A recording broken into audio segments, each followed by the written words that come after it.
Hey everyone, thank you for joining. And my name is Tanner Vaughn. I am the digital marketing coordinator at AGTA. And sorry we're running a little bit late today. Today we are going to have Tariq Riaz join us for an Instagram Live interview.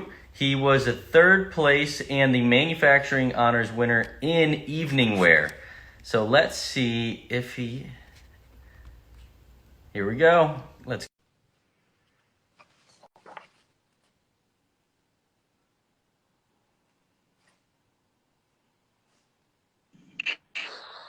All right.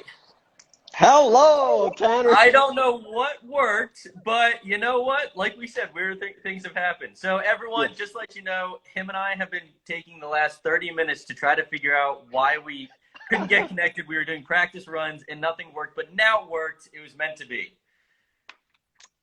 So glad to be with you, Tanner. I've been watching your Instagram lives for last couple of months, and I've truly enjoyed them. This is the only way I get connected to the community and what's going on out there, and you're doing an amazing job. So I'm really super excited to be here with you today. Well, thank you. Thank you for the compliments. But you know, I still have to tip my cap to your jewelry was one of my favorites in the competition. Just got to put that out there. I know some people may not be happy with me saying that, but your stuff, which was just like your stuff was not only beautiful, but also had so much movement involved in it where, I mean, things flipped around, pieces were moving, and, you know, it was just like, for me, it created an entirely new experience with fine jewelry that I thought was extremely fun. So to everyone who's on this call right now, this is Tariq Riaz, and this was your first time entering and winning, correct? That is correct. Yes, Yeah, that was so my first entry. right, so Yes. he won two awards, both in evening wear, one for third place and one for manufacturing honors. So before well, you know what? How about you start tell us a little bit about Tariq Riaz. I was reading about your bio a little bit, and you definitely weren't always in this industry. I read That is that. correct. So That is how did correct. you get started? And I know you're kind of relatively new with jewelry. Yes. Yes. So that's a great question, and I don't know how much time do we have now that we are already a bit late, but I can get some popcorns and let's talk about this now.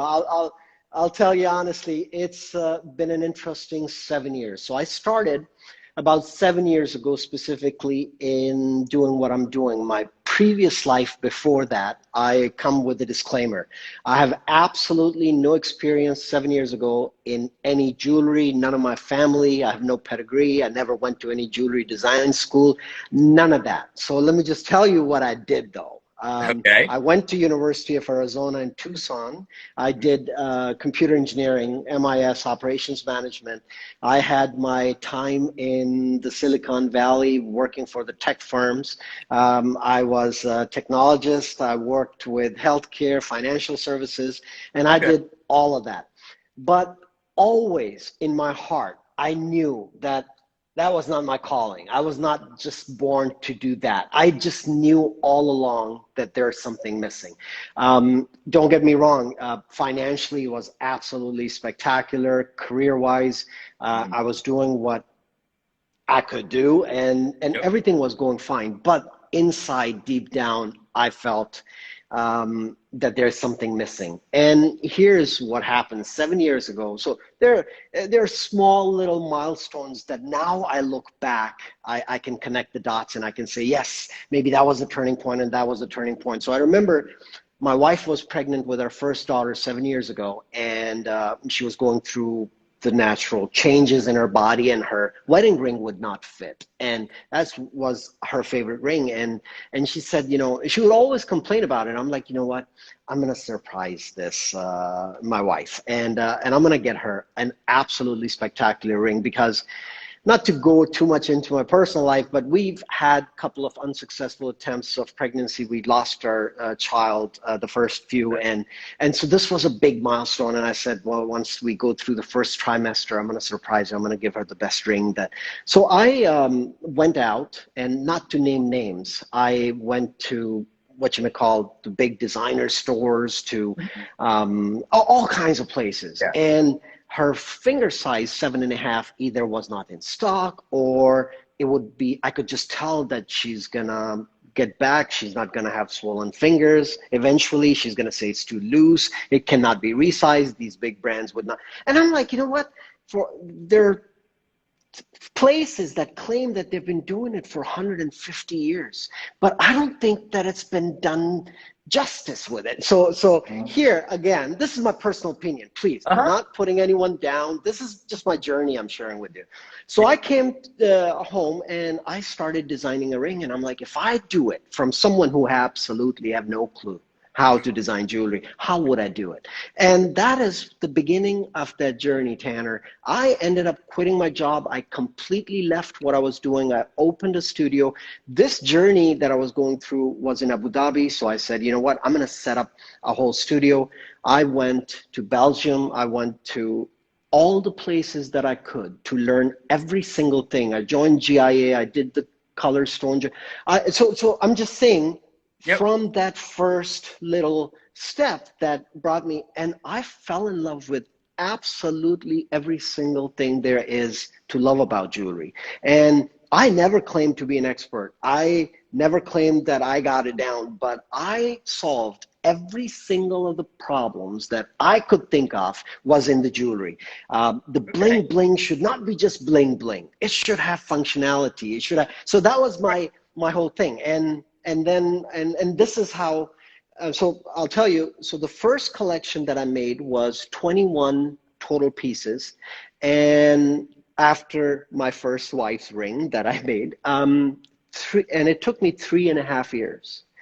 3.5 years of working full-time with a staff of 10 people, and I traveled the world to see every single thing there is, all my personal investment, my time, my every single thing into it. And I even got customized diamonds cut based on the new cut that I came up with. I was always fascinated in my career before with the computer engineering, reflection, refraction, center of gravity, how the light travels through different mediums, through water, through salt water, so it just, every single thing started to come together in my mind. And I tell you, it was like I was in a flow. I was in a trance. That 3.5 years went by like 6 months, honest to God. And that collection, I still have it. I mean, right before the whole COVID situation started, there were a couple of museums who wanted to get it after it was checked out by them, not to name names here right now, but we're still waiting to hear back and how it goes. But that collection was done, and I'm like, all right, these are statement pieces. Those pieces were extreme pieces. They were made in platinum. Each ring had over 950 diamonds in micropave setting. So I went crazy when every single one was resizable. Every single one had some kind of features, hidden features, so on and so forth. So I put that aside, and I'm like, all right, how can I now give people, from affordability standpoint, from the new generation, something, a little flavor of what I now think that this is my interpretation of what jewelry should look like. And so I created this collection that I'm super, super, super excited. And this is first time I submitted to AGTA, so, or any competition. So all right. yeah.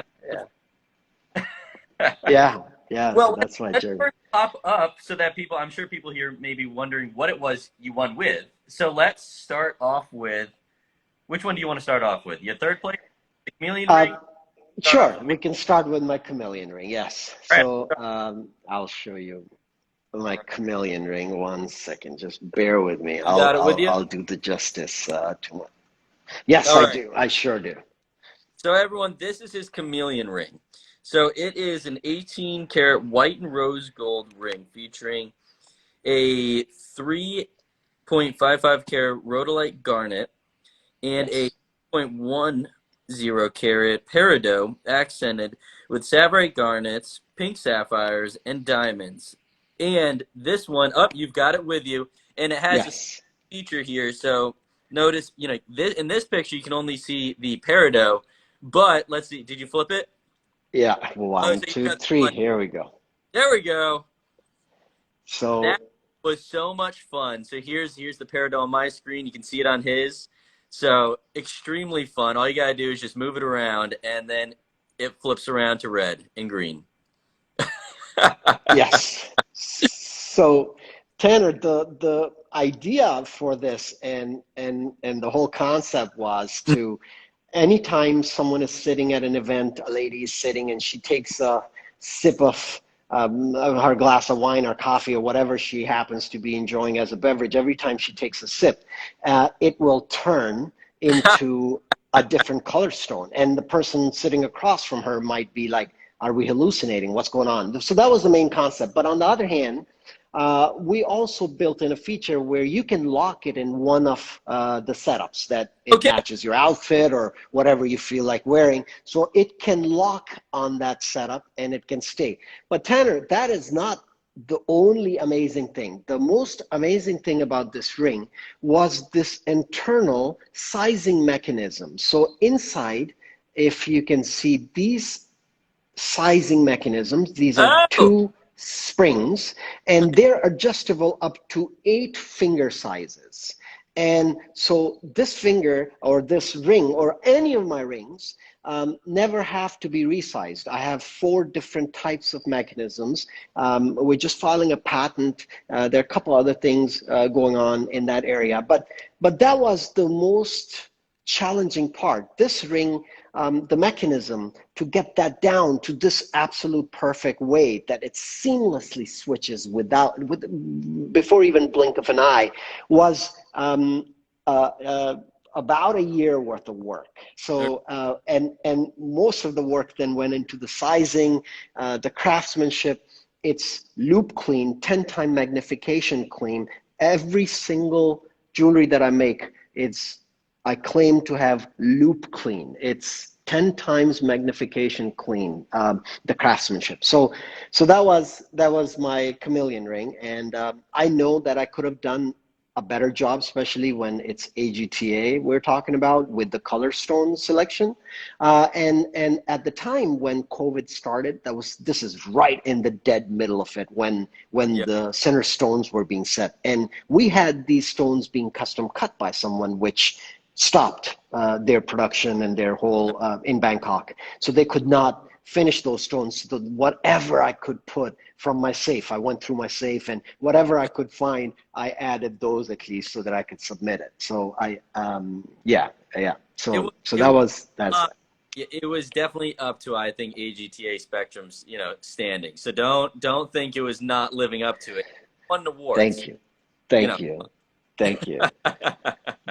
But and that just gets into that's interesting though about how you're building this for and amidst the pandemic, all of a sudden production from one of your suppliers just stopped. I mean, Yes. so at that point, at least luckily you did have a safe full of products to look back upon.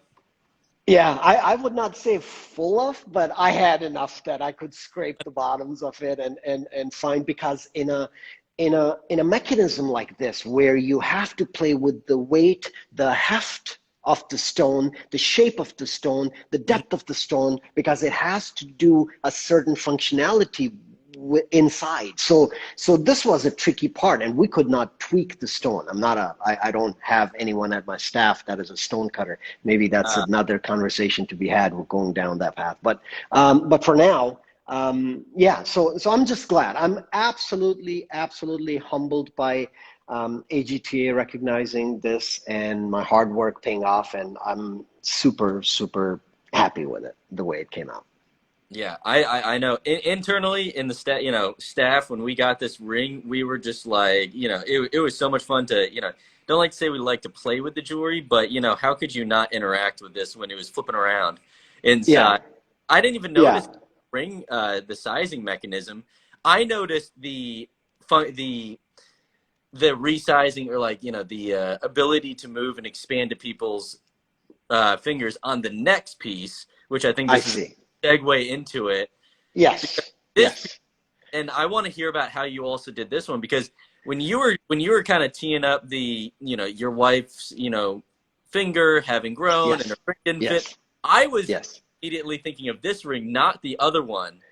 Yeah, So, every single one of my rings has that mechanism because I make something that is extremely functional, yeah, extremely comfortable, and and I think it's about time that we should have a new generation of jewelry for the new generation of people. To be very honest with you, our the way the consumer is, based on my personal understanding, it's a lot more aware. It's a lot more, people can tell through the fluff now, and something that is just shiny and glitzy and there's no content. I think the time has come now where the jewelry should not be just pleasing to the eye, but it should resonate with the soul. And that was the idea behind this one. And this is my take on the infinity band or an eternity band. It's nothing. It's been done for hundreds of years, infinity bands. But again, this concept was that I'm gonna, and you know what? It's expandable. I'll tell you a couple of things about it. The hmm spring that I'm using for this expandability is from an FDA approved company that does pacemakers for the heart. And really, I did my research and I said that if a pacemaker that gets these springs inside, nobody can just go and fix it if it stops working. So I bet that there's some serious hardcore research done on it. And I ran into a person who worked for this pacemaker manufacturer at an airport lounge, and we started a conversation. And he told me about the spring technology, and then I said I would love to use it in my jewelry, and he was shocked. And then we collaborated, and this is where every single one of my springs and all of my jewelry is. The same quality that goes into a pacemaker. So this is that. But I'll tell you one more thing, Tanner, about Mhm. this. This Yep. ring looks like just any other infinity or eternity band ring. But this ring was made in 91 individual pieces, 91. And Okay. every single one of them was assembled back together into forming this. And my expandability feature is not expandable from side to side. It is expandable when the force is exerted on the pieces from inside out. So 33-degree angle, the force has to be exerted from inside upwards, which when you insert a finger, automatically the force is exerted on is from inside out, and it gives way to 33%. And that is why the gap between these pieces is always absolutely 110% equal. So you will never see that a gap too much at one area and not enough in the other area. That was the key to make it expandable. This type of expandability, I want it. I make it in different versions. This is in diamonds and so Yeah. on and so forth. But yeah, so that's the story. 91 pieces. So I'll tell you one more thing, Tanner. Yeah. I when I sent these pieces to AGTA, I obviously it was my first time sending to any competition.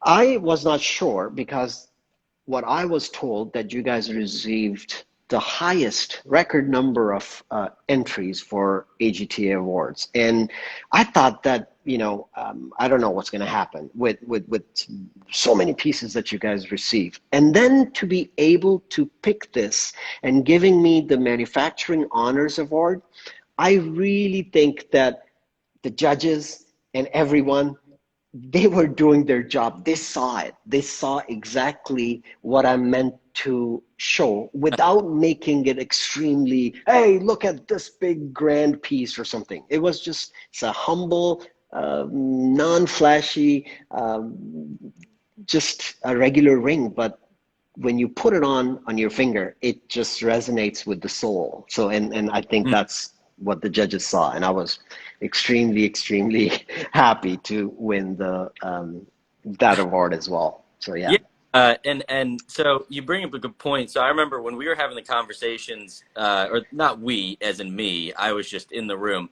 But when the judges were yeah, having conversations about this piece in particular, they were talking about how, and it was the guy who, Chris Pampalonia, who owns a manufacturing shop.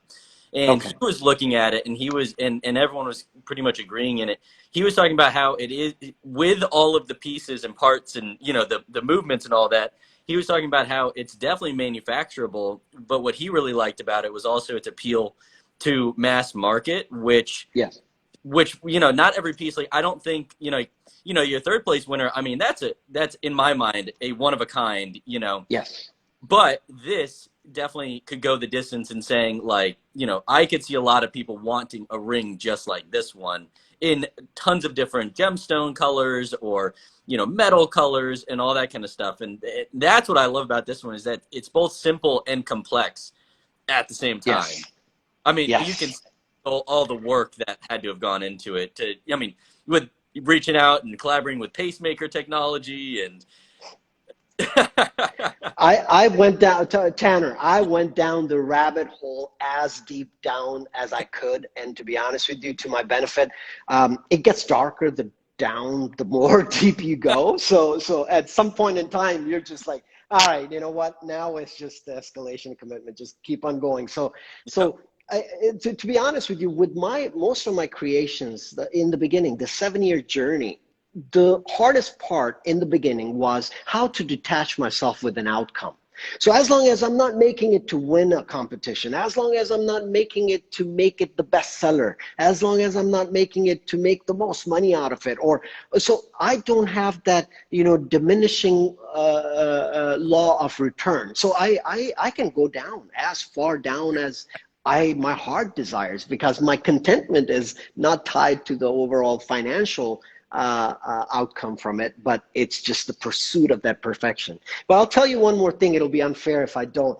okay. Is my first time dealing with AGTA, my first time dealing with absolutely any organization for sending my pieces, and they were like my child, especially at the time with the COVID right on the peak. And I am here in Abu Dhabi at the time because the flights were canceled, everything was canceled. I was supposed to be in New York all that few months. I could not be. So I called and I said, okay, I'm sending these and I'm really scared, and I'm talking back and forth. And I thought a time is going to come where AGTA is going to say, Guy, listen, take your money back. We don't want your submissions, because I was constantly calling, okay, how do I do it? What makes sure? And, I still remember Joanne Allen. I spoke to her a few times. I think she's the CFO. God bless her heart. She is the most amazing person. She every single time talked to me on the phone. She understood, from a artist who's sending babies for the first time, not sure what's going to happen, if they're going to get there or not get there. And then a couple times I called, and Joanne was not available, and someone put me through with Douglas Hucker. I think he's the CEO, and really down to earth, amazing. So I just got that sense and feel of how AGTA as an organization, like a tight-knit family, they understand what the people on the other side are. And as many submissions as you guys received, and whatever COVID everyone was dealing with, the situation, still so calm and collected and never really brushed me. And all right, it was just such a professional experience that I have a surprise for you, and I cannot wait for you to hold it this next All AGTA award. So right. now I got my confidence up. So I'm going to kick it up a notch. That's how we keep driving more entries in, is that once I, someone wins, then they have to come back again. I can totally see it. But the way I was treated, even if I would have not won anything, I probably would have tried again too. I'm like, because it was just amazing. Overall, dealing with AGTA was amazing. After that, I got 4 more awards from I'm not going to just mention all those names, but for completely different entries, not for these. But things have been going good. But that was my first one. And it's so funny, Tanner. I went to University of Arizona in Tanner, in Arizona, in Tucson, and I lived there for 5 years. And the first 3 years, I never went to the gym show. I knew the whole town would just have crowded streets, and everyone is exactly on the side of the roads. You see tables with white cloths to the hotel lobbies and everything. And then there were people who would show me stones, and I would see them. And I knew something in my heart about it, but at that time I never got into it. I was like more of a computer guy, and so it's so weird. Back around, and now you're back to Tucson again, I'm sure. Yeah, yeah. I mean, absolutely. It's like a full circle. It's really amazing. But this is where the last show that we had, not the last year, but the year before. But anyways, the show that we had, that's where I had few pieces. I was attending the show, and someone suggested to me, and I said, listen, I'm creating this collection for I call it a next generation of rings, and I just need your honest feedback of what you think about it. And I went to certain people that I really respected, and they didn't know who I was or anything like that. And they would grab a loop and they would look at them. And those are not these pieces, different pieces. And then one of the ladies said, have you ever entered for any of the competitions? And I'm like, no, I've never in my life. And she said, well, if you're trying to find out that if you're on track with the quality and craftsmanship and the designs, I think that would be a good place for you. And they are the one who recommended AGTA. And I think that was the best advice ever. I came back and I did that. So that Well, was awesome. that's fantastic. And, I feel like we hear a lot of those stories where someone else is pushed in to go, to entering, even if they weren't comfortable yet and all that kind of stuff. And then they end up winning. And so it's great to see, I love the competitiveness that people have and wanting to validate. Yes. And so I love to hear all of these stories. And, thank you so much for the compliments. I know my staff definitely appreciates it, and, everyone that I'm with. And, so definitely it's always meaningful to us. We know every single year, everything that people send in is their baby, regardless of the price, regardless of what it is. Absolutely. So well, for us this past year, 2020 and what you just claimed as the lost year, we battling how do we get it done, because normally we do it in New York, all that, and everyone knows New York was locked down, and we we're in Dallas, so we couldn't really get out there, or if we did, we'd have to be out there for like a month, it'd be financially, but we were like, we have to do it. Like, this is like the one thing, like, we're in an industry of creatives, and we were just hoping that all the creatives were still making things and interested in the competition, and thankfully, I mean, it wasn't a record breaking in the total number of entries, but we had more than the year prior. And I so see. We were so happy and thrilled to hear about, to see all the support and everyone in our competition. So we couldn't do it without you guys. So thank you so much for, taking the time to actually time. Your stuff was stellar, and I cannot wait for what you have. That was awesome. Upcoming Awesome. I'm gonna be at the JCK Rising Star, the design collective, in August in Las Vegas. I'm doing back-to-back and Couture, the design atelier. So yeah, I cannot wait to. So I got some like, I'll give you an example. Another thing that my pet peeve was why a ring has to look like all round and ring style. So look at this one.